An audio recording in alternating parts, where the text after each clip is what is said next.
Hello there, my friends and fellow VEDSies. Today I just wanted to show you a quick little video of what a nice little day trip looks like in my neck of the woods. This is one of my favorite ones to do. I do it all the time, going from my hometown out in the suburbs into the heart of Vancouver. It involves taking a trip on the SkyTrain, our mass transit system. History boy likes the ones in the old 80s Expo paint colors. And the day usually starts with a little trip into one of my favorite little areas, downtown New Westminster.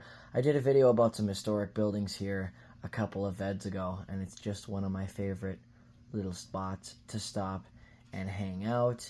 Can't really explain it. The vibes here are just very nice. There's a little breakfast place I like to go to here. I highly recommend it. It's called Angelina's. I go there every time I have a nice little day trip to Vancouver. Yeah, it's just a nice little place to unwind out on the busy working Fraser River. By the way, this high-rise came up out of absolute nowhere. It seems like it went up so fast. Yeah, but then I make the little trip even deeper into Vancouver. You know, there's some musicians, friends of mine, who will go out into the woods somewhere for an artist retreat. For me, if I need inspiration, it's into the city I go. There's something about the hustle and bustle of the town that makes me just love it. Here's a quintessential Vancouver sound for you.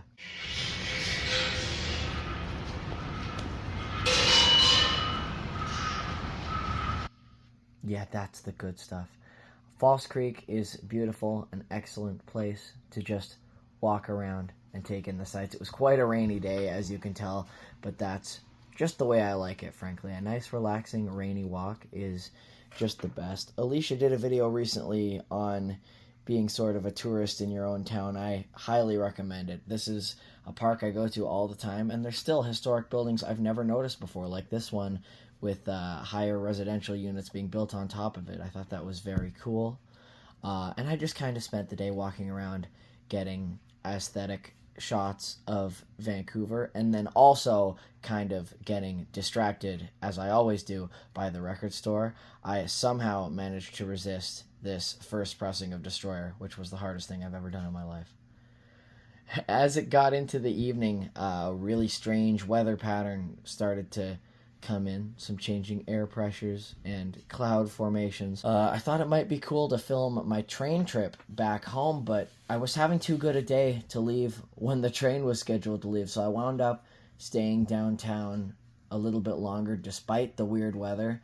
And I gotta tell you guys, I was very much rewarded with this very nice little shot of one of the most vibrant double rainbows I've ever seen. Like, seriously, this thing was wild.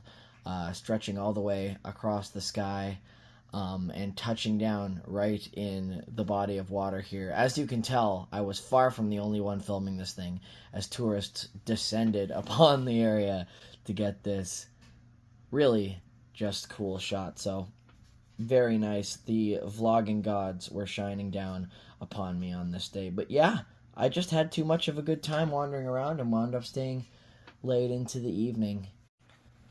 I can't really explain the energy and inspiration I get from being in the middle of a busy city. I wonder if it has something to do with the little combination of introvertedness and extrovertedness kind of battling in my personality, where I kind of want to be out and amongst the people and also simultaneously to be left alone. In a big city, you can really feel like you're in the middle of everything and also gain a weird amount of anonymity, kind of blending into the background. So I think it's a best of both worlds for me. I'm going to leave you guys with what, for me, are the soothing sounds of the city.